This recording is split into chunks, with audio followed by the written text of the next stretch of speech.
안녕하세요. 제겐 요즘 머리가 깨질 듯이 큰 고민이 생겨서 이렇게나마 글을 적게 되었습니다. 다른 문제가 아니라 제 처제와 같이 살게 되면서부터 처제의 돌발적인 행동에 어찌할 바를 모르겠네요. 아무튼 각설하고 이야기를 시작하겠습니다. 일단 제 아내와 처제는 다른 자매보다도 각별한 사이입니다. 하루 이틀에 한 번씩은 꼭 연락을 주고받고 카톡이나 문자도 자주 주고받았습니다. 그런데 처제가 6개월 전부터 우리 집에 들어와 살게 되면서부터 이 고민이 시작되었죠. 아내는 공학 박사의 연구원이며 처제는 연극 영화가 나와서 백수인데 간간히 오디션은 보러 다니고 있습니다. 단편 영화에 출연한다고 들었던 것 같은데 아직 작품에 나온 건 직접 보지는 못한 상황이죠. 처갓집 장인어른 장모님은 지방에서 살고 계시고 원래는 동네에서 알아주는 부자였지만 장인어른이 하시던 사업이 좋지 않아져서 지금은 사정이 많이 어려워지셨죠.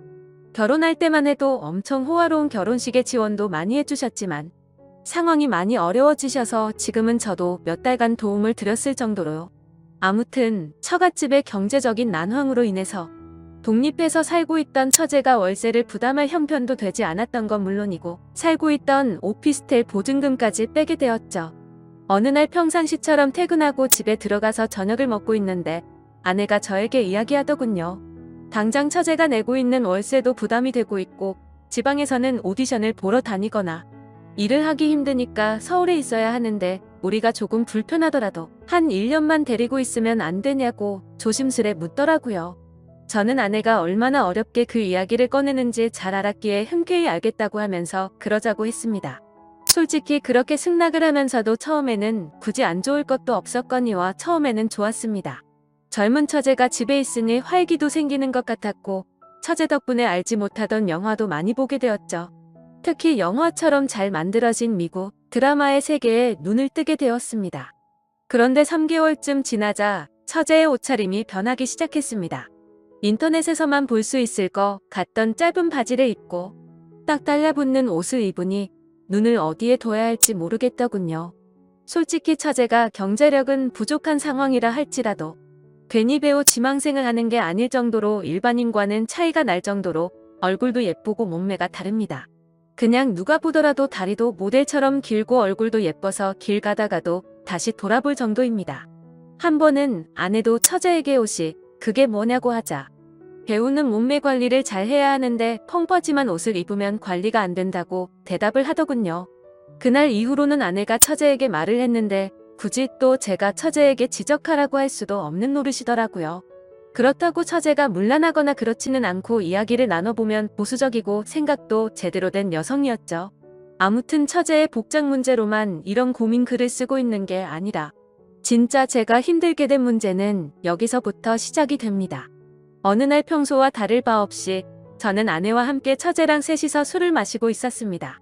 그런데 갑자기 처제는 형부 같은 남자가 있었으면 지금 당장 결혼했을 텐데 라는 말을 자주 하기 시작했어요. 그리고 이따금씩 저를 보고 있는 듯한 눈길이 느껴지더라고요. 심지어 아무리 가족이라고 할지라도 자연스럽게 팔짱을 끼거나 하는 일도 잦았는데 그럴 때마다 깜짝깜짝 놀랬고 솔직히 그때만 해도 설마 처제가 다른 생각이 있는 건가 생각을 했었습니다. 하지만 그런 잘못된 생각은 잠시였고 그냥 처제가 나를 편하게 생각해서 그런가 보다 생각을 하면서 지냈죠. 그런데 어느 날 아내가 국제 컨퍼런스를 간다고 집을 일주일 동안 비우게 되었습니다. 아내가 없이 처제와 둘이서 지내게 되었는데 공기가 무겁다고 느껴질 만큼 무척 어색하더군요. 그래서 일부러 이를 핑계 삼아서 자정이 넘어서 새벽이 다 되어서 집에 들어갔습니다. 그렇게 늦게 들어가기를 3일째 되는 날 밤이었는데 피곤해서 바로 잠이 들었다가 인기척이 느껴져서 봤더니 처제가 방문을 빼꼼히 열어보더라고요. 방에 무슨 볼일이 있는 건가 싶었는데 처제는 조용히 다시 문을 닫고 나가더군요. 그 다음 날도 늦게 들어가려고 하는데 처제에게서 카톡이 왔죠. 형부 요즘 매일같이 야근하느라 힘드실 텐데 가능하면 일찍 들어오라며 맛있는 거 잔뜩 준비했다고 하더라고요. 그때 뜨끔하더라고요. 아내가 자리를 비워서 어색하다는 걸 너무 티를 냈나 싶었죠. 그래서 오늘은 일이 일찍 끝날 것 같다고 답장을 했고 평소보다는 일찍 집으로 들어갔습니다. 처제는 언제부터 준비한 건지 상이 휘어질 정도로 진수성찬을 차려놨고 처제와 함께 식사를 하기 시작했죠. 그러다 처제는 형부 얼굴 까먹겠다면서 장난을 쳤고 오랜만에 같이 술이나 한잔 하자고 하더라고요. 한 잔씩 마시다 보니 금세 술에 취해갔고 처제는 갑자기 고민 상담을 털어놓더군요. 생각처럼 일 잘 안 풀린다는 말부터 시작해서 짝사랑하는 남자가 생겼는데 이루어질 수가 없어서 고민이라고 말이죠. 그래서 저는 처제 정도의 외모면 어떤 남자를 꼬실 수 없을까 싶어서 이해가 안 되어서 물었습니다. 무슨 남자를 좋아하길래 처제가 그렇게 고민을 하고 있냐고 하면서 그냥 고백하면 거절할 남자가 없을 것 같은데? 라면서 웃으면서 말했습니다. 그러자 형부도 제가 고백하면 받아주려고요? 이런 말을 하더라고요. 솔직히 서로가 술에 좀 많이 취한 상태라서 잘못 들은 줄 알았고 농담을 하는 줄 알아서 대답했습니다. 그럼 내가 총각 때 처제 같은 사람이랑 술을 마시면 너무 긴장해서 손이 덜덜 떨릴걸 하면서 웃었죠. 처제도 그 말에 기분이 좋은지 형부는 말을 왜 이렇게 웃기게 하냐면서 박장대소를 하더라고요. 아무튼 그렇게 술을 마시다가 처제는 새로운 영화 추천을 해준다면서 영화를 텄고 처제와 함께 맥주를 마시면서 영화를 보다가 저도 모르게 잠이 들었습니다. 그런데 뭔가 손을 잡는 기분이 들어서 살짝 눈을 떠보니 처제가 제 손을 잡고 있더라고요. 아무리 술에 취했다고 하더라도 갑자기 손을 잡는다는 게 무슨 의미인지 온갖 생각이 다 들었습니다. 눈을 뜨면서 꾸짖고는 왜 손을 잡냐고 이러지 말라고 해야 하는 건지 아니면 잠자고 있어야 하는 건지 말이죠.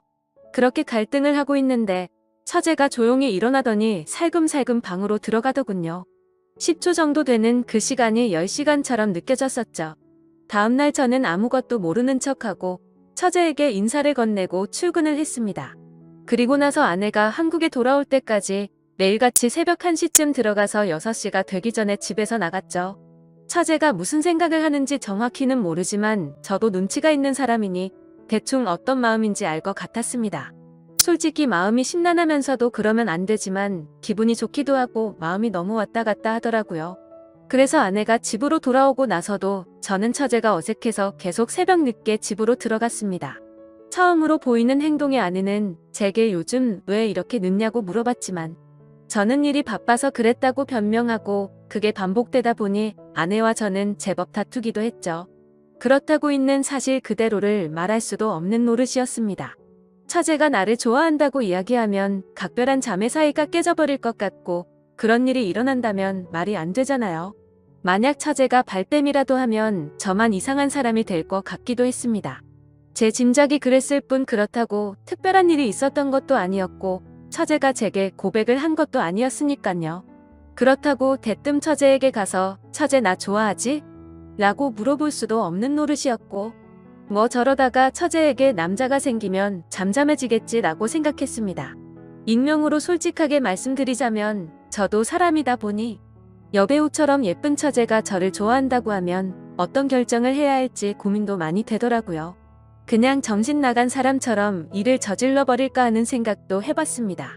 그런데 다른 사람도 아니고 아내의 동생과 만날 수는 없는 거였고 사람이 아니고 개가 될 수는 없었습니다. 처제가 오기 전까지는 아내와 사이도 좋았는데 지금은 살짝만 건드려도 싸움이 나는 냉전 같은 상태입니다. 그러던 중 처제는 외출을 해서 들어오지 않았던 날 아내와 같이 둘이서 식사를 하다가 물어봤습니다. 이제 어느 정도 됐으니 처제를 내보내는 게 어때? 우리가 월세를 대주자라고 물어봤지만 씨알도 먹히지 않았습니다. 동생은 자기가 데리고 있으면서 케어해주겠다고 하더군요. 그리고 우리가 월세 대주면 적금이나 할부금은 어떡하냐고 말을 하더라고요. 또 괜히 갑자기 처제에게 그런 말로 압박을 주면 내가 어떻게 생각하겠냐며 일에 전념을 못할 거라고 했죠. 솔직한 이유가 목 끝까지 차올라서 말을 하고 싶었지만 처제가 저에게 대놓고 뭐라고 한 건 없으니까 뭐라고 말도 못하겠어서 알겠다고 대답을 했습니다. 차라리 그날 밤 처제를 꾸짖을 걸 그랬네요. 그날 이후로 처제에게 계속 냉랭하게 대하니까 대충 알아서 하라는 암시는 준 셈이었다고 생각했는데 처제도 대충 아는 듯한 눈치였는데도 불구하고 저만 보면 눈웃음을 치더라고요. 그런데 그런 사정을 모르는 아내는 요즘 들어서 처제에게 왜 이리 쌀쌀 맞게 대하냐고 면박을 주더라고요. 아내가 저를 안 보고 있을 때면 처제는 저를 보면서 눈웃음을 치고 계속 저를 쳐다봐요. 아내는 아무것도 모르고 제가 단순히 처제가 얹혀 사는 걸 싫어하는 줄로만 알고 있습니다. 그러다 보니 아내는 제 모습에 실망을 했고 부부 사이도 온기가 없어졌죠. 그냥 지내다 보면 시간이 약이 문제일 수도 있고 털어놓으면 돌이킬 수 없는 일이 될 수도 있고 고민이네요. 그리고 만약 이렇게 시간만 보내다가 와이프가 알게 되기라도 하면 왜 미리 말을 안 했냐고 추궁할 테고 진퇴양난의 상황입니다. 그리고 며칠 뒤 아내가 또다시 일주일 동안 해외 출장을 간다고 하네요. 처제를 어떻게 하면 좋을지 너무나도 걱정이네요. 지금까지 제 글을 읽어주셔서 감사드립니다. 다음 사연입니다. 안녕하세요. 저는 몇 달 뒤에 결혼을 약속한 남자친구가 있는데 지금 와서 알고 봤더니 이 사람 유부남이라고 하네요. 보시다시피 주변 친구들한텐 말하기 힘든 상황이고 저 혼자선 이성적인 생각이 힘들어 처음으로 글을 올려봐요. 제발 욕도 좋고 조언이면 더 감사하지만 엄마라 생각하고 무슨 말이라도 부탁드려요. 우선 저는 내년이면 30인 직장인입니다. 남자친구는 내년에 37살이 되고 조그맣게 회사를 운영하고 있고요. 4년 전 처음 만나게 된 건 제가 대학원생일 때 술자리가 끝나고 집에 가려고 일어나려고 하고 있었습니다. 그런데 갑자기 옆 테이블에 앉아 계시던 남자분이 제게 번호를 달라 하셨고 술김에 번호를 주게 되었던 거죠. 그때는 남자친구가 없었던 기간이 오래돼서 그런지 외로운 마음에 그냥 연락이나 하고 지내려고 대수롭지 않게 몇 달간 연락을 주고받았고 그 남자의 끈질긴 구애로 결국 저는 연애를 시작하게 되었습니다. 자기는 그렇게 전화를 자주 하는 타입이 아니라며 대신 카톡은 열심히 하겠다 할 때부터 알아봤어야 했던 건데 지금 돌이켜 생각하면 이상한 게 한두 가지가 아닌 것 같네요. 정말로 전화는 밤에는 절대 안 되고 낮에만 되더라고요. 저도 그냥 그러려니 했었던 게 남자친구가 기업을 운영하면서 해외 바이어들과 시차 때문에 저녁에만 일이 진행돼서 그렇다고 하더군요. 평범한 직장인인 저는 그저 경영자들의 세계는 그런가 보다 했었습니다. 지금 저 말을 쓰는데도 제가 참 바보 같고 한심스러울 따름이네요. 순진했던 건지 아님 멍청했었던 건지 모르겠지만 그만큼 믿음을 줬던 남자였기에 더 믿었던 것 같습니다. 아무튼 그럼에도 불구하고 만남을 가지는 기간 동안 길다면 긴 4년이란 시간 동안 거의 싸우지도 않으며 행복하게만 사귀었습니다. 정말 지금 생각하면 헛웃음이 나올 정도로 서로 사랑했었죠. 아니, 저만 제 몸 바쳐 마음 바쳐가며 모든 걸 쏟아부으면서 행복하게 만났었던 거네요. 한 달에 한 번꼴로는 국내 여행도 다니고 만나서 데이트를 하는 건 4년 동안 일주일에 한두 번은 꼭 만나왔습니다. 스치듯 지나가는 말로 꽃 좋아한다니까 꽃다발 사주고 뭐 먹고 싶다 아무 생각 없이 얘기하면 일일이 기억해서 사주는 남자친구였죠. 그냥 사소한 거부터 큰 것까지 다 챙겨주는 섬세함도 좋았고 여행 갔을 때도 급한 일 생기면 노트북 켜고 옆에서 짬짬이 일하는 그 남자가 멋져 보였습니다. 그냥 이 사람이라면 내가 평생 믿고 의지하면서 함께 살아갈 자신이 있겠다고 생각했었어요. 그렇게 그는 이번 연도가 시작될 때 제게 프러포즈를 했습니다. 이번 연도부턴 저와 한 집에 살고 싶다며 앞으로도 평생 동안 쭉 연애하듯이 살자고 말하더군요. 결혼 날짜도 금방 잘 조율해서 잡았고 바로 양가 부모님도 배웠습니다. 워낙 저나 그 남자나 연애는 둘이 하자라는 생각이 강했기에 그때 처음으로 남자친구의 부모님들 처음 뵀었는데 뭔가 모르게 조금 이상하긴 했습니다. 아버님은 제 얼굴도 제대로 못 보시면서 이야기를 하셨고 그나마 어머님이 저랑 얘기를 많이 나누셨어요. 뭐라고 딱 잘라서 말을 할 수는 없는데 알 수 없게 미묘한 분위기가 있었고 그냥 마치 대충 빨리 결혼해버리라는 어감이 강했던 것 같았습니다. 스튜디오 드레스 메이크업도 많이들 싸우며 진행한다는 거. 남자친구가 다 저 하고 싶은 대로 하라며 좋게 맞춰줘서 일사천리로 진행이 되었고 남들은 결혼 준비 중에 엄청 크게 싸워서 파혼도 한다고 하던데 저희는 그런 다툼이 없이 진행이 되어서 남자친구가 저를 많이 배려해주는구나 생각해서 정말 행복했습니다. 그리고 몇 주 전에는 그 남자 회사가 디자인 회사라 청첩장도 제가 원하는 대로 직접 디자인을 했었습니다. 그렇게 행복한 앞날을 생각해가며 지내던 중 한 달 전쯤인가 SNS로 어떤 여자분이 친구 추가를 하셨길래 그냥 받았습니다. 처음에는 그냥 스팸으로 하는 건가 싶었는데 프로필을 눌러서 들어가 보니 스팸 같아 보이지는 않더라고요. 그래서 혹시 나를 아는 사람인가 싶어서 친구 요청을 수락하고 누구냐고 물어보고 나서 충격을 금할 수가 없었습니다. 예상을 하셨을지 모르겠지만 친구 요청을 한 그 여자분은 그 남자의 아내라고 자신을 소개하더군요. 정확히 말하자면 3일 전 처음으로 그 여자에게서 메시지가 왔었습니다. 혹시 이 사람 아냐고 하며 제 남자친구 사진을 보내주시더군요.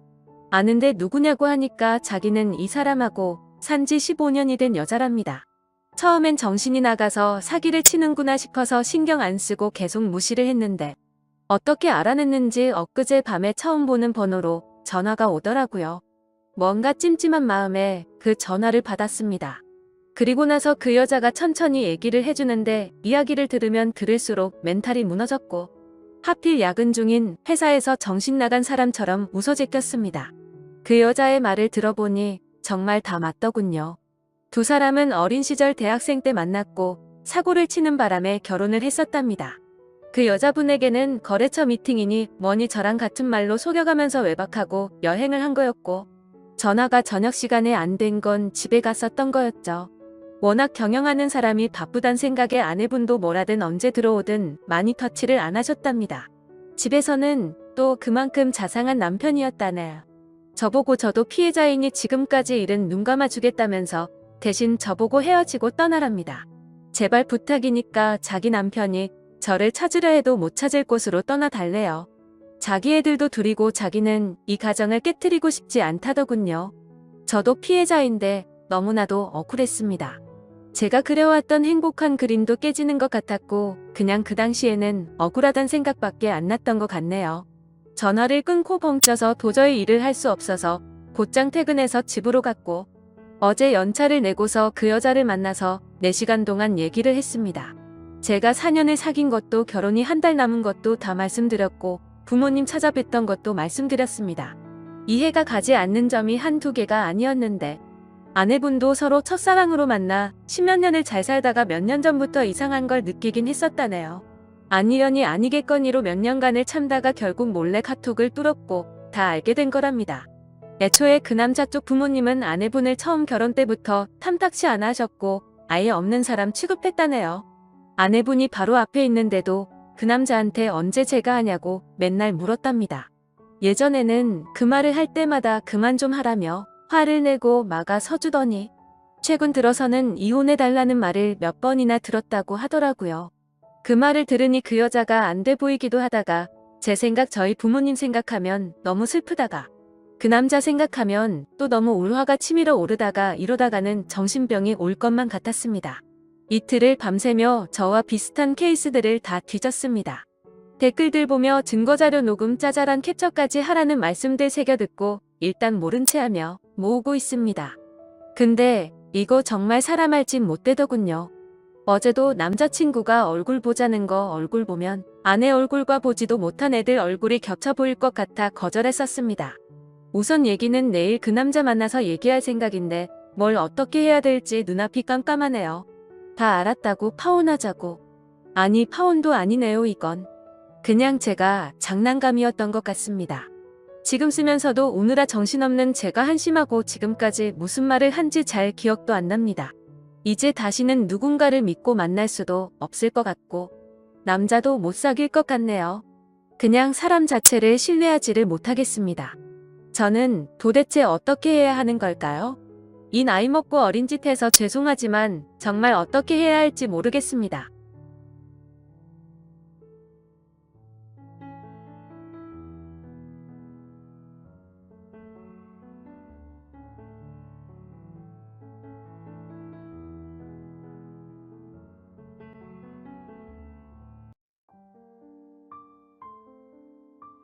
안녕하세요.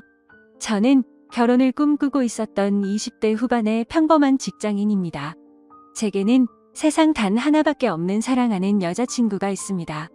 여자친구와는 2년 전 처음으로 알게 되었고 저보다 3살이 더 어립니다. 저는 그녀와 당연히 결혼을 생각했고 함께 살 그날만을 그리며 살아가고 있었습니다.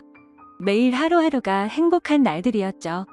하지만 제 여자친구에 대한 충격적인 사실을 알게 되고부터 너무나 힘이 듭니다. 사연을 읽어보면 바보 같고 멍청하다고 욕하실 수도 있겠지만 지금의 저는 제가 어떻게 결정을 해야 할지 도저히 답을 내릴 수가 없네요.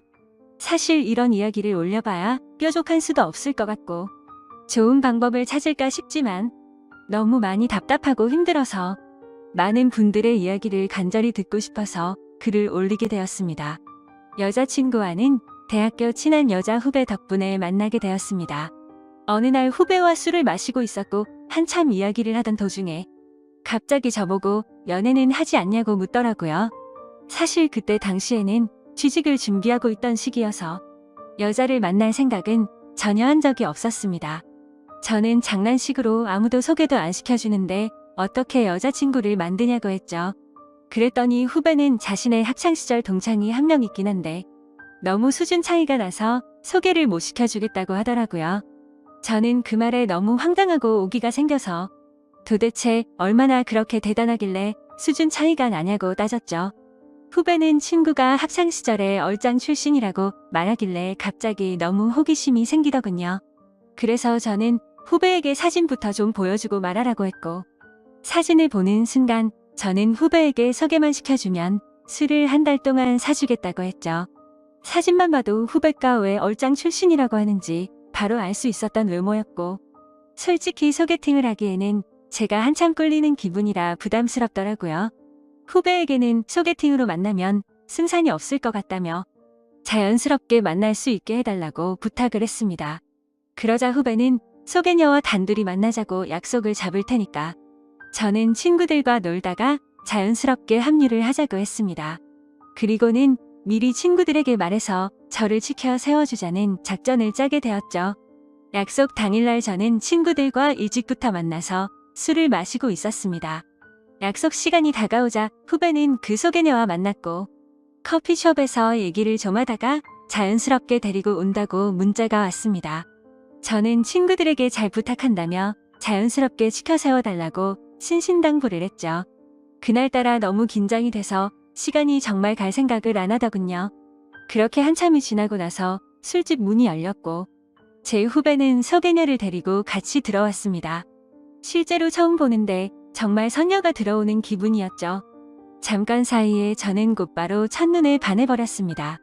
친구들도 저 멀리서 오는 그녀를 보고 대박이라면서 속삭일 정도였으니깐요. 그날 저는 최대한 말도 조심하고 행동도 조심했습니다. 그리고 다 같이 술을 마시면서 점점 분위기는 무르익었고 친구들이 저를 자연스럽게 치켜 올려준 덕분에 그녀도 어느 정도 제게 호감을 가졌는지 조금씩 관심을 보여주더라고요. 솔직히 얼굴만이라도 보고 싶은 마음에 나왔던 자리였고 진짜로 연인으로 발전할 가능성은 극히 낮을 거라고 생각을 했습니다. 그런데 그날 저희는 술에 취하고 분위기에 취해서 결국 어느 정도 관계에 진전이 있었고 따로 몇 차례의 만남을 더 가진 뒤에 제가 고백을 해서 저와 그녀는 연인 사이로 발전하게 되었습니다. 꿈에 그리던 이상형과 말도 안 되는 연인 사이가 되었다는 건 제게는 꿈만 같았죠. 여자친구는 만나면 만날수록 얼굴만 예쁠 뿐만 아니라 성격도 너무 착한 천사 같은 여자였습니다. 저는 능력이 부족해서 좌절감에 빠져서 얼른 취업을 하고 더 많은 걸 해주겠다고 하면 그런 건 전혀 중요하지 않다고 늘 제 마음을 다독여주는 그런 착한 마음씨의 여자친구였습니다. 그렇게 미래를 꿈꾸며 만난 지 어느덧 1년이 지날 때쯤이었습니다. 저는 취직을 해서 직장을 다니는 상태였고 여자친구는 대학교 졸업반이었습니다. 그런데 어느 날부턴가 여자친구가 연락이 잘 되지가 않더라고요. 평소 그러지 않았기에 뭔가 이상해서 계속해서 무슨 일인지 물어보게 됐죠. 그러자 집에 일이 좀 생겨서 그렇다고 말하기가 어렵다고 했습니다. 집안 일인데 계속 묻기엔 그래서 그런가 보다 하고 넘어갔습니다. 그 얘기를 묻고 주말에 여자친구를 만나게 되었는데 표정이 좋지가 않더라고요. 그래서 저는 다시금 여자친구에게 물었습니다. 무슨 힘든 일 있는 거냐며 그런 게 있다면 말해달라고 했죠. 그러자 여자친구는 한참을 고민하더니 아버지께서 잘못된 일에 손을 대셨고 결국 집에 너무 큰 빚이 생겼다더군요. 그래서 어쩔 수 없이 알바를 하느라 정신이 없어서 연락이 뜸했다며 미안하다고 하더라고요. 저는 그런 일이 있었으면 진작 말하지라고 했고 당장 제가 모아두었던 돈을 보태어준다고 했습니다. 괜찮다고 수차례 거절을 했지만 저는 이런 상황에는 고집 부리는 거 아니라고 말하고는 돈을 보내주었죠. 그러고서 더 얘기를 해봤더니 빚이 생각보다 너무 어마무시하더라고요. 그래서 빚을 빨리 갚지 못하면 한 달 이자만 너무 심각하다는 걸 알게 되었습니다. 그래서 저는 알바를 해서 그걸 다 갚을 수 있겠냐고 물었더니 부모님도 열심히 일하고 계시고 자신도 생각보다는 고액 알바를 한다고 하더라고요. 뭔가 그때부터 기분이 이상했고 긴장되는 마음으로 무슨 일인지를 물었습니다. 시급을 많이 준다고 해서 바에서 일을 한다고 대답하더라고요. 물론 생각처럼 너무 심각한 곳은 아니었지만 순간 너무 기분이 더러워졌습니다. 어떻게 바에서 일하는데 나한테 미리 물어보지도 않고 하냐고 화를 냈죠. 여자친구는 그냥 앉아서 대화만 하는 곳이라며 화낼 거 전혀 없다고 말하더군요. 저는 제가 알바라도 해서 같이 도와줄 테니까 당장 그만두고 다른 알바 자리를 찾으라고 했죠. 여자친구는 그 말에 미안하다며 당장 알바를 그만두다고 하면서 울더라고요. 안 그래도 힘든 여자친구한테 화를 낸 게 미안해지더라고요. 그래서 저는 걱정 말라며 다 같이 갚으면 그 정도 빚은 금방 갚을 수 있겠다고 위로해줬습니다. 그리고 나서 저는 곧바로 알바 자리를 찾게 되었죠. 직장을 다니고 있었던 터라 시간이 자유롭고 고액으로 할 수 있는 일을 찾아봤더니 배달 대행이 가장 맞겠다고 생각을 했고 저는 곧바로 일을 시작하게 되었습니다. 처음에는 실수투성이었습니다. 오토바이도 잘 타지 못했던 터라 운전도 서툴렀고 일이 서툴러서 배달을 많이 못하다 보니 수익도 별로 나지를 않더라고요. 그런데 사람은 적응의 동물이라 그런지 배달을 하다 사고도 몇 번 나보고 지리적으로 익숙해지고 나니깐 그때부터는 점점 수익이 많이 오르게 되었습니다. 여자친구는 제가 오토바이를 타고 운전을 하는 걸 항상 걱정했죠. 그러면서 동시에 제게 너무 고맙다고 평생 이 고마움 다 갚아나갈 거라고 하더라고요. 그때는 이런 시련이 저희의 만남에 있어서 더욱더 끈끈한 사이가 되게 해주고 평생을 살면서 흔들리지 않을 좋은 계기가 될 거라고 굳게 생각을 했습니다. 하지만 그런 긍정적인 생각들은 절대 보잘것없는 헛된 생각이란 걸 알게 해주더군요. 제 인생에서 가장 큰 충격을 받은 날이라 정확히 기억납니다. 문제가 생기게 된 그날은 주말 일요일 저녁 7시쯤이었습니다. 저는 주말에도 쉬는 걸 포기하고 배달 대행 알바를 하고 있었죠. 그런데 제가 처음 여자친구를 소개받던 날 함께 있었던 친구에게서 연락이 왔습니다. 전화를 받아보니 한참 동안 말을 못하고 가만히 있더라고요. 그때는 너무 바쁜 피크 시간대였고 배달통에는 몇 군데를 더 가야 하는 음식들이 있었던 상황이었기에 너무 급한 마음에 짜증이 나서 소리를 쳤습니다. 도대체 무슨 큰일이길래 그러냐고 답답하게 하지 말고 빨리 말을 하라고 했죠. 그러자 친구는 어렵게 말을 꺼냈습니다.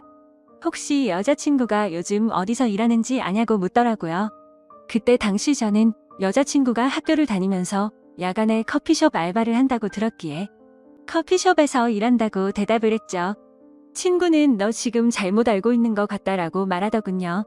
평소에 장난질을 하는 친구가 아니었기에 그때부터는 심장이 엄청 두근대기 시작했습니다. 저는 말을 더듬거리며 무슨 말이냐고 똑바로 말하라고 했습니다.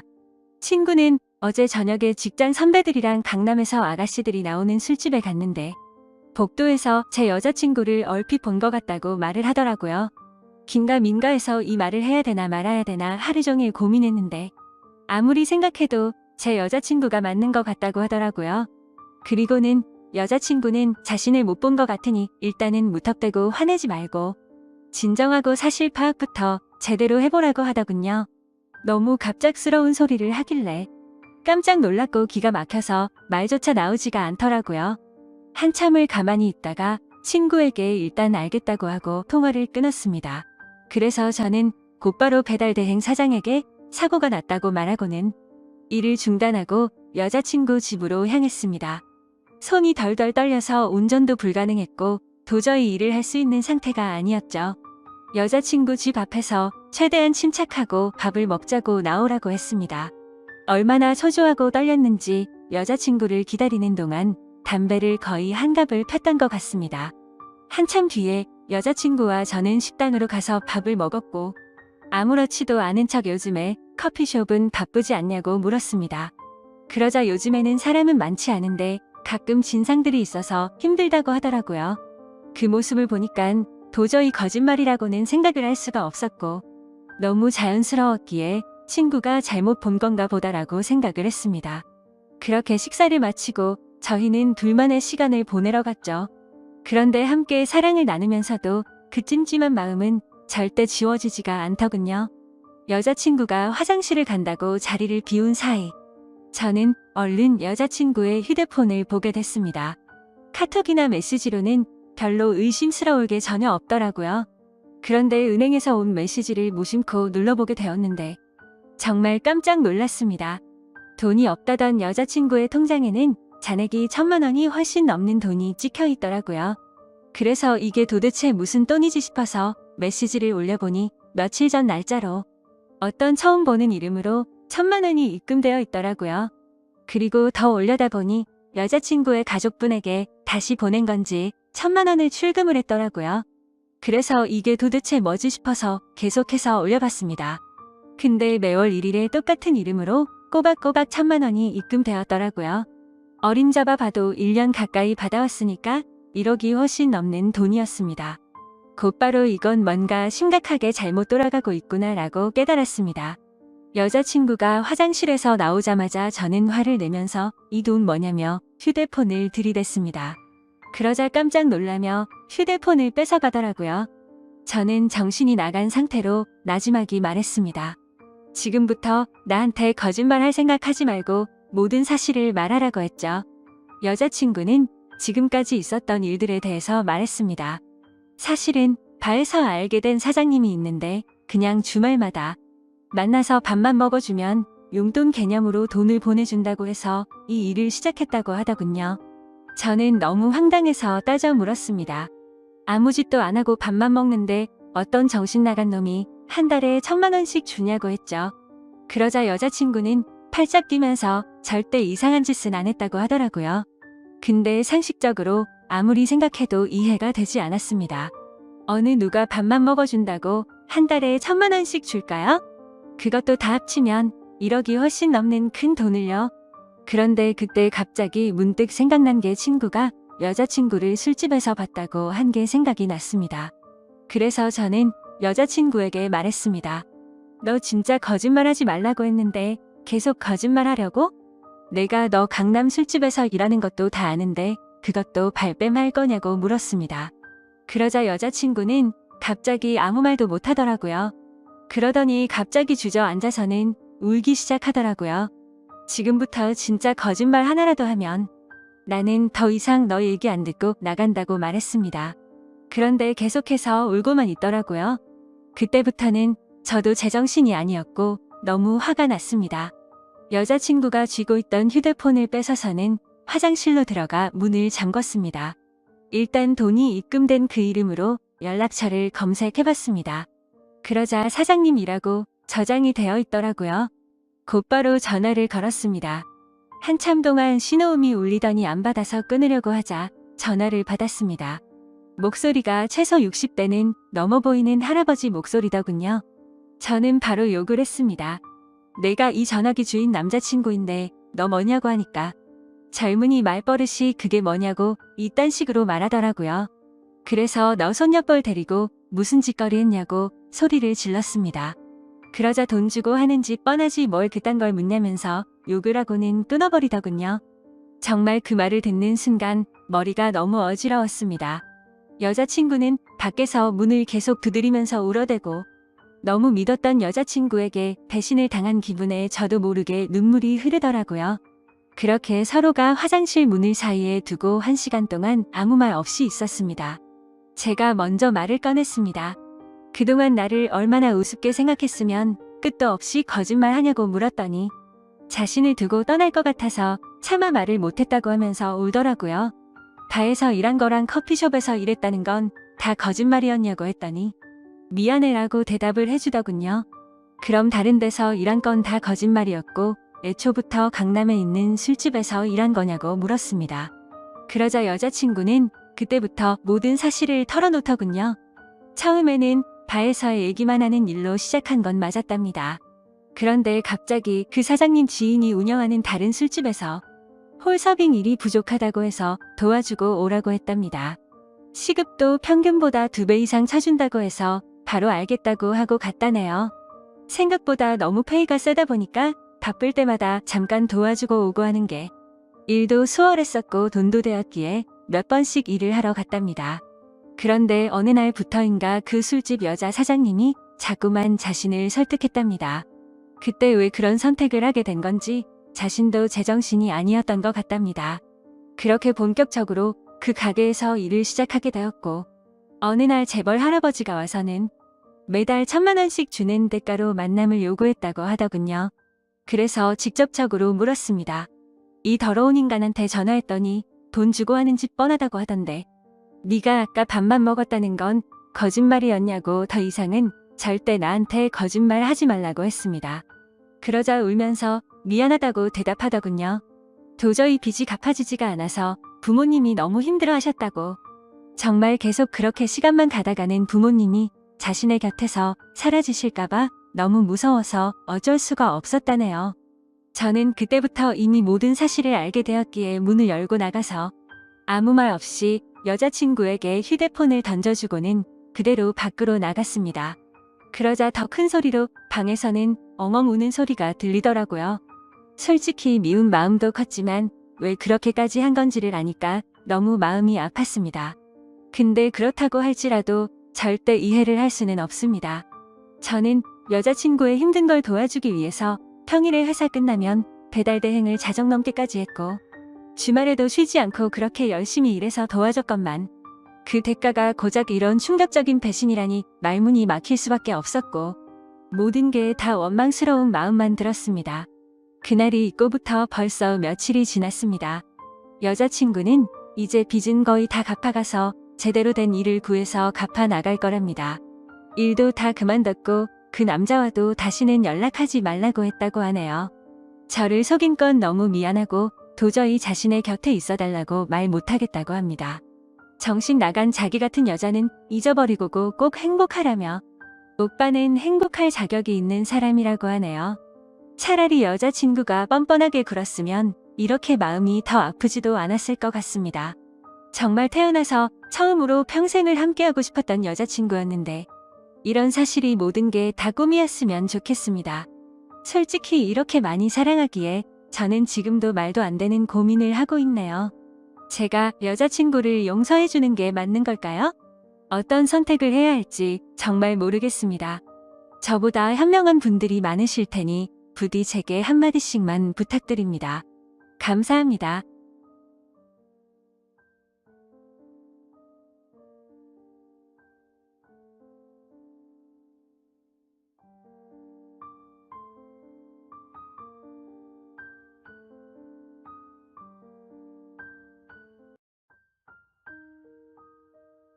안녕하세요.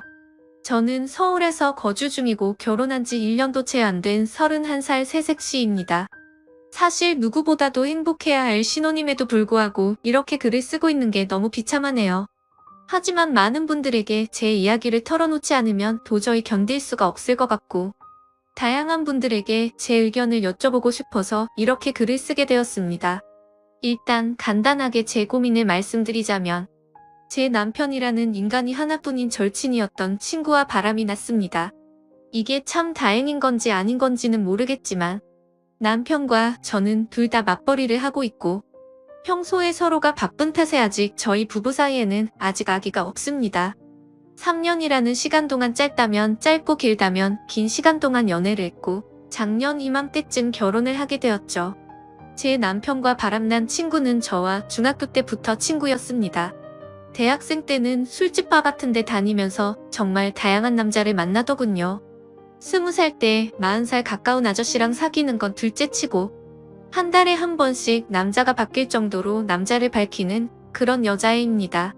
현재는 간호조무사 자격증을 따서 병원에서 일을 하지만 매번 무슨 문제가 생기는지 한 병원에서 정착을 못하고 병원을 이곳저곳 옮겨다니면서 아직도 알바나 하는 애입니다. 일단 저는 부모님께서 자수성가를 하셔서 풍족하게 살고 있습니다. 항상 그걸 부러워했던 친구였지만 제게 이렇게 뒤통수를 치리라곤 생각조차 못했습니다. 저희 남편은 가진 것 없고 홀어머니 밑에서 자랐습니다. 그래도 저 하나 사랑해주는 마음은 진실이 느껴져서 결국 결혼까지 했습니다. 결혼 전에 그렇게 구애하고 사랑한다며 노력하는 모습 때문에 넘어간 거죠. 결혼할 때 집도 서울 강남의 50평대 아파트를 저희 아버지가 구해주셨습니다. 예물 예단할 때도 남친 부담스러울까봐 제가 처녀 시절에 모아두었던 5천만 원을 자존심 상하지 않게 내 남편에게 투자하는 거라고 나중에 천천히 갚으면 되니까 부담 갖지 말아달라고 하면서 통장을 줬습니다. 그 돈으로 남편은 예물, 예단을 준비했고 결국 제 돈으로 다 한 셈입니다. 아무튼 제 남편은 모아두었던 3천만 원 정도를 결혼에 쓴 걸로 알고 있습니다. 그런데 돈이 아깝다는 게 아니라 돈은 하나도 아깝지 않았습니다. 어차피 제 남편 될 사람이고 저와 평생을 함께할 사람이니까 괜찮다고 생각했습니다. 그런데 남편은 결혼 후에 다니던 직장을 갑자기 그만두더니 저희 아버지 회사로 들어가면 안 되겠냐고 하더군요. 그래서 아버지께 말씀드리고 낙하산으로 들어가긴 했지만 매일같이 야근에 엄청나게 열심히 일하더라고요. 그런 모습에 아버지도 좋아하셨고 저도 남편이 뿌듯했었죠. 그런데 그랬던 남편이란 놈이 제 친구와 바람이 났네요. 핸드폰에 있던 그 놈년들의 사랑한다는 문자들, 페이스북 안 한다던 남편 놈이 가명으로 만들어서 하고 있고 들어가서 보니까 야근한다고 출장 간다고 했던 날 친구랑 놀러간 사진도 있네요. 어쩐지 아버지는 남편 5박 6일이라고 했는데 6박 7일이라고 할 때 뭔가 이상했지만 믿었습니다. 나중에 저희 아버지 돌아가시면 집이며 회사 땅 별장 모두 다 지 거라고 댓글에 써놓고 저보다 친구 몸매가 더 좋고 이쁘다는 등 널 더 빨리 만났으면 우리에게 아기도 있었을 텐데 등등 이따위 말들을 서슴없이 적어두었더군요. 두 사람의 증거 다 가져다 놓고 저녁에 저희 집으로 불렀습니다. 결혼 전에도 한 번씩 같이 놀았기에 눈치채지 못하게 자연스럽게 같이 저녁이나 먹자고 했습니다. 근데 이것들이 겁도 없는지 둘이 같이 들어오더라고요. 앞에서 만났다면서요. 제 친구는 제 표정을 보더니 어디 아프냐고 묻네요. 너무 불쾌하고 열받았지만 침착하고 증거들을 던지면서 이혼하자고 말했습니다. 그러자 남편이란 놈은 갑자기 무릎 꿇고 울면서 잘못했다고 하네요. 친구도 미안하다고 제 남편 사랑해서 자신이 큰 실수했다고 합니다. 진짜 너무 사랑하고 평생을 함께하고 싶어서 그랬다네요. 이런 모습을 보고 있자니 눈물도 안 나오고 웃음밖에 안 나오더라고요. 그래서 끝나는 건 끝나는 건데 궁금한 부분들을 침착하고 물어봤습니다. 얼마나 만났는지 물어보니 만난 지 8개월 되었다고 하네요. 저랑 결혼을 한 지 1년밖에 안 됐으니 4개월도 안 되어서 바람 폈다는 겁니다. 정말 짜증나고 더 들을 것도 없겠다 싶어서 당장 짐 싸서 나가라고 했습니다. 그리고 나서 시어머님께 알렸습니다. 처음에는 우리 며느리 아가 참으라고 타이르면서 말씀하시더니 결혼한 지 1년이 다 되어가는데 1년만 더 지켜보자며 그 1년 동안 아들 못 낳으면 너의 바람대로 이혼하라네요. 참 사람으로서 어떻게 이렇게 뻔뻔한지 대단하더군요. 그냥 더 이상 말도 섞기 싫어서 남편 놈 보고 앞으로 회사는 나오지 말라고 했습니다. 그리고 이혼 절차 밟기 위해 법원 가기로 했습니다. 1분 1초도 더 끌고 싶지 않고 하루라도 빨리 끝내고 싶었고 내 친구라는 사람과 뒹굴었던 인간만도 못한 놈. 절대로 돈 한 푼도 안 주고 내쫓아야겠다는 생각이 들더군요. 근데 웃긴 건 제 친구는 제 남편이 잘 사는 줄 알더군요. 제가 남편 기죽이기 싫어서 집도 남편이 해왔다고 말했었거든요. 그리고 제 이름 앞으로 있는 경기도 별장도 남편 거인 줄 알더라고요. 친구도 딱 봐도 팔자 고치고 싶어서 돈 때문에 붙어먹었나 본데 어디 한번 두고 보자는 마음이 들었습니다. 참, 이게 뭐가 좋은 일이라고 이렇게 글까지 쓰고 있는지 정말 씁쓸하네요. 아무튼 이후 저는 시어머니였던 사람을 만났습니다. 전화를 받고 부랴부랴 집으로 찾아오셨더라고요. 그래서 제가 모아두었던 글과 사진 등등 모든 걸 다 보여줬습니다. 그걸 보더니 하는 말이 남자는 아들 한 번씩은 바람 핀다. 며느라가 네가 이해하고 용서하고 살라고 하네요. 저는 그 사람 믿었고 성실한 모습에 반했고 저만 사랑해주는 모습에 결혼까지 한 건데 결혼한 지 4개월도 안 돼서 바람을 폈는데 무슨 용서를 하냐고. 저는 이미 이혼하기로 마음 먹었다라고 하니까 그럼 저더러 짐 싸서 나가라고 하네요. 너무 어이가 없었지만 여기가 내 집이고 다 내 물건들인데 내가 어디를 나가야 하는 거냐고. 나가려면 아범이 나가야 하는 거 아니냐고 반문했더니 이 집은 자기 아들 거라면서 저더러 짐 싸서 몸만 나가라고 하시더군요. 자기 아들 인생 망쳐놨으면 됐지 왜 집까지 빼앗아 가려 하냐고 말하고 세기를 박더군요. 결혼한 지 1년이 다 되어가는데 아들도 못 낳는 네가 문제 아니냐고 하셨습니다. 너무 열받아서 제 솔직한 마음으로는 무슨 노망이 났나 이 생각이 들었습니다. 정말 너무 어이가 없어서 무슨 소리 하시는 거냐고 물어봤더니 남편이 결혼할 때 집을 순전히 자기 돈으로 했다고 시어머니한테 말했다네요.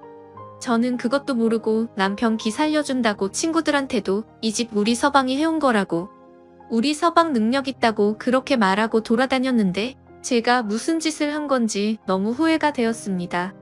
결혼 전에 제가 몇 억을 낼 때 겨우 3천만 원 보탰으면서 이 집을 사왔다니요. 이렇게 뻔뻔한 사람인지도 처음 알았습니다.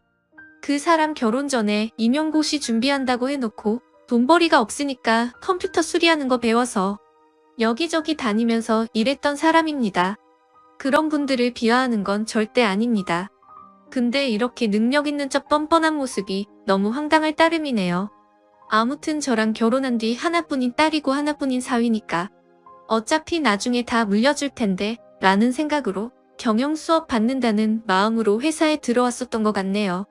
아무튼 그 길로 임용고시도 때려쳤습니다. 근데 그렇게 여유가 없던 인간이 강남에 50평대 아파트를 샀다고요? 상식적으로 시어머니도 뻔히 할 텐데 우기는 게 말이 안 나오더라고요. 저는 더 있다가는 큰 사고 칠 것 같아서 시어머니를 내쫓듯이 집으로 돌아가시라고 보냈습니다. 진심으로 앞으로 더 이상은 얼굴도 마주치고 싶지도 않고 말조차 섞기도 싫었거든요. 그 길로 남편이랑 친구를 집으로 불렀더니 또 같이 오더라고요. 밖에서 뭔 짓거리를 했는지 암튼 남편 오자마자 울면서 미안하다고 정말 미안하다고 다시는 안 그런다고 용서해달라고 무릎 꿇고 싹싹 빌더군요. 친구는 그런 남편 옆에서 왜 그러냐고 나랑 같이 살기로 한 거 아니냐고 우는데 참 가관이더군요. 그러니까 남편은 싫다면서 자신은 조강지처 안 버릴 거라고 너랑은 그냥 즐긴 것뿐이라고 하면서 지가 사랑하는 사람은 저라고 그러더군요. 이 말 듣는데 순간 마음이 약해져서 결혼 전 그 사람 모습이 떠오르면서 순간 눈물이 날 뻔했습니다. 근데 이 친구 저보고 너 남편이랑 잤다고 우리 같이 여행도 갔고 애기도 가질 거라고 네 남편은 날 사랑한다고 했고 우리 어제도 같이 모텔 갔다고 제발 이 사람 좀 놔달라고 말하더라고요. 심장이 덜컥 내려앉는 게 글로만 사진으로만 보다가 친구의 입에서 이런 더러운 말을 들으니 너무 화가 나서 친구 뺨을 때렸습니다. 그러니까 친구는 더 미치고 팔짝 뛰면서 욕을 하면서 네가 뭔데 날 때리냐? 네 남편 네가 간수해야지 네가 간수 못해놓고 왜 자신을 때리냐고 소리를 지르면서 이혼해라 그리고 재산 다 두고 가라고 말하더군요. 집이랑 별장 이 사람 거니까 다 두고 가라고 이자료 받을 생각 말라고 하는데 역시나 얘는 모든 게 다 남편 건 줄 알았던 겁니다. 저희 집 제가 중학교 때까지 엄청 가난하다가 고등학교 때 이 친구 만날 때부터 사업이 잘 풀려서 부유하게 자랐습니다. 항상 친구는 저한테 부럽다고 자기는 나중에 유부남이라도 돈 많은 남자 물 거라고 하더니 장난이 아니고 진심이었던 것 같네요. 그 말을 듣다 기가 막혀서 제가 말했습니다. 이 집과 별장 남편 기 살려주려고 남편이 해온 거라고 했지만 우리 아버지가 해주신 거고 명의도 내 명의로 되어 있다고 말했고 남편이 너한테 무슨 말의 짓거리인지는 모르겠지만 네가 사랑하는 이놈 한 푼도 없고 이젠 직장도 없다고 있는 사실을 다 말해줬습니다. 그 말을 듣더니 그 친구 멍하니 눈만 껌뻑거리면서 저를 쳐다보네요. 그러고서 고작 하는 말이 거짓말 하지 말라고 하더군요. 남편 붙잡고 흔들면서 사실이냐고 화를 내니까 남편은 또 돈 때문에 나 만난 거였냐고 제 앞에서 따지고 싸우더군요. 그냥 그 꼴 보기 싫어서 안방으로 들어가 남편 짐 싸서 가져다 주면서 법원으로 나오라고 하고 새벽이 되어서야 내쫓았습니다.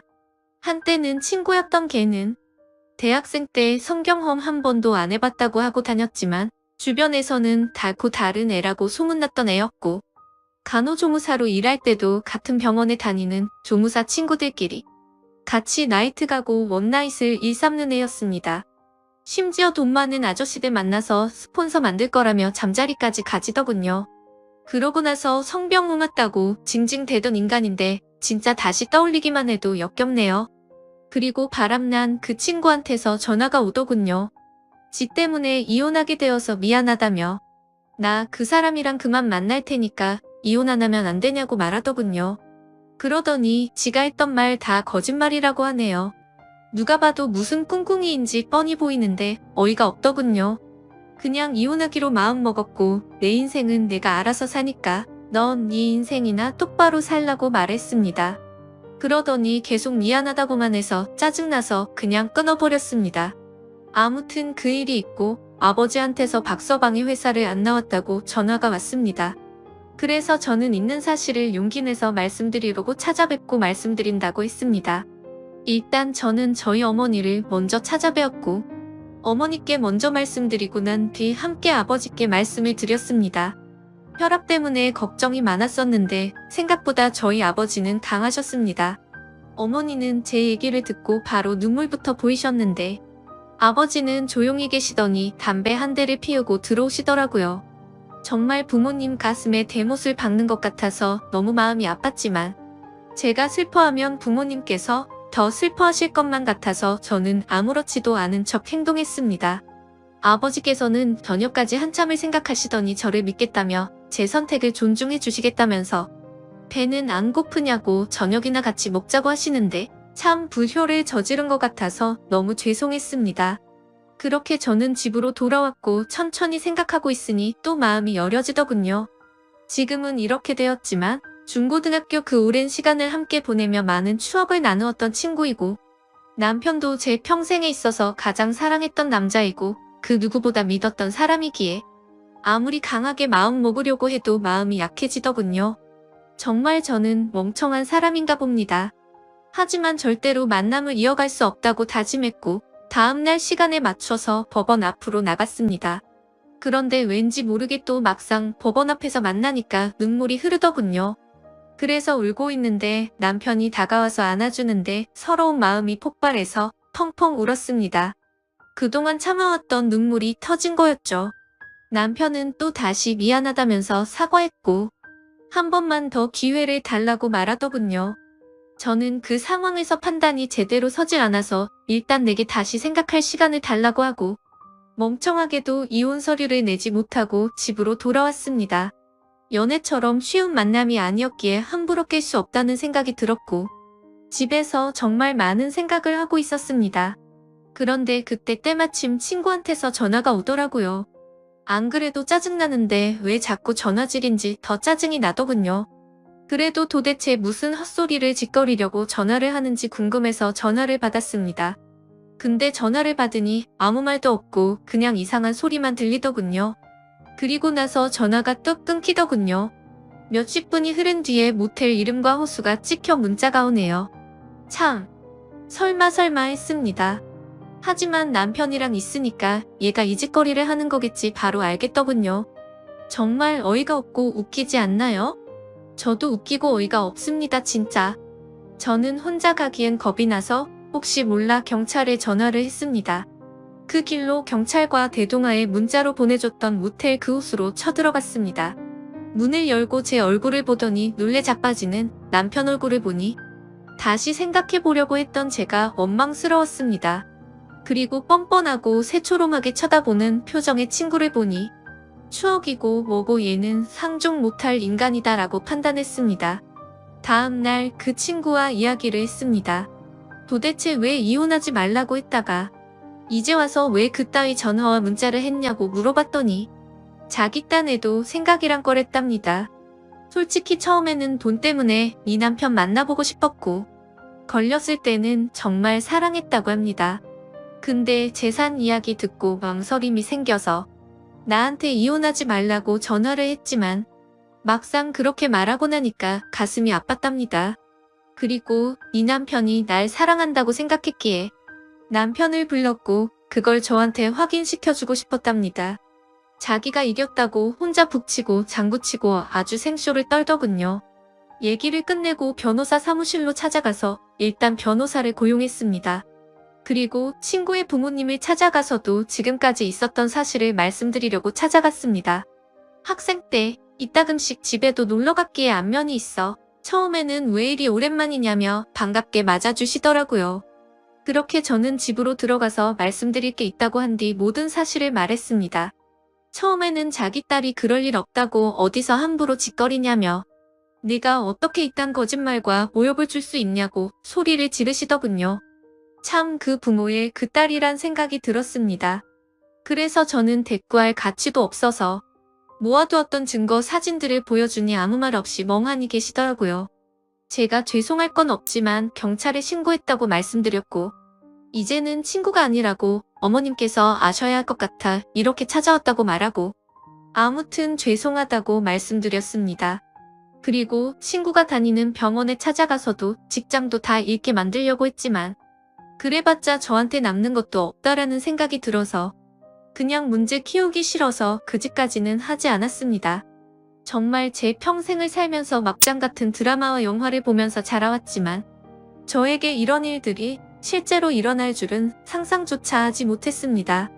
지금도 문득 생각할 때마다 울화가 치밀고 욕도 나오고 감정이 쉽게 주체가 되지 않네요.